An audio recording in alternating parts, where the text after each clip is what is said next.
how to make a macro the easy way. You go to your journal up here, go to your character sheet. I'm going to use Greg's character. Scroll down to the attacks. Which one do you want to use? We're going to use the first one. So you go to this row of attacks at the top and you drag this one here under the 0. Drag it down here to where you see this highlighted. You can see now it creates a macro. We will bring up the comments. You click on it, and you can see it appears here. Now look at all these errors above it. How do we get rid of those? Well, those we get rid of by setting the default values, all the zeros. For these repeating sections, with the way it's explained, these repeating sections where you can add more things, they can't automatically populate with zeros like they can other parts of the sheet. So you have to add a 0 yourself. If it's not masterwork, you have to check and then uncheck masterwork.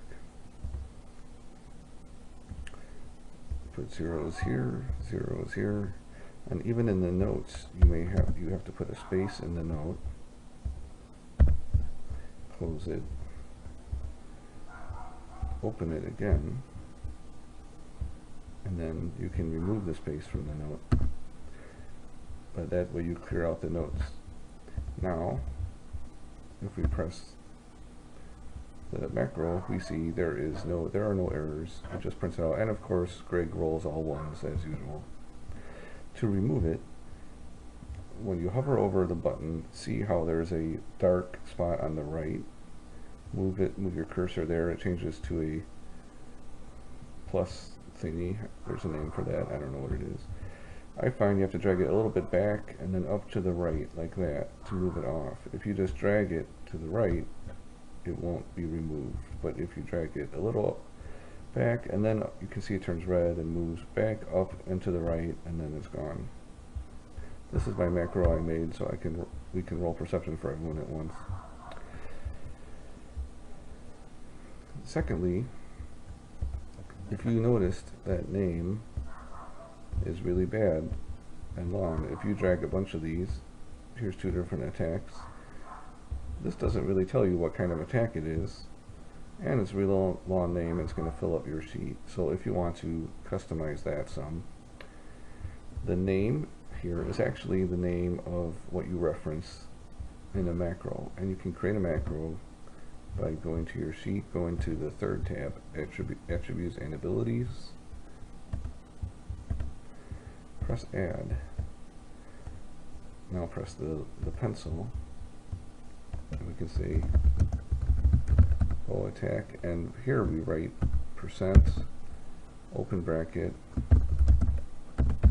and instead of the colon that's on the button, use a pipe, which is above the backslash, and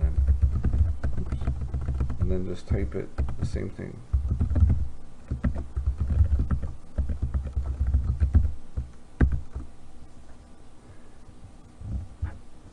You can test it by clicking on the dice. You can see it worked the same. Press check mark to save.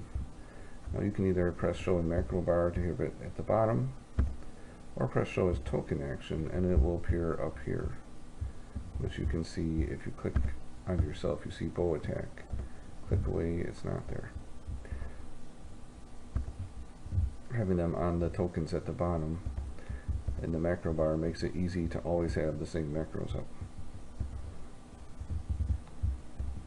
And you can make your other one the same way. This is Great Sword. See, when it says repeating weapon 1 attack, I have no idea what it is. But if you say Great Sword attack, then it's the same way. Percent means it's a roll. The @ symbol means it's just like looking up a name or something. But percent, jar, pipe, repeating weapon 1 attack, end bracket. You can test it. It works fine because we've also, zeroed out all the default values. Then we can drag this off.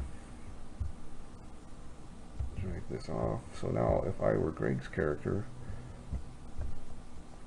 actually when Greg logs in, I think he will see these at the bottom of his thing here, because I actually added these to his token here. And you can easily set up your own macros the same way, or if you don't mind the lawn names, just drag them to the bottom. You can do the same thing with any kind of role. Go to defenses. Here are saving throws.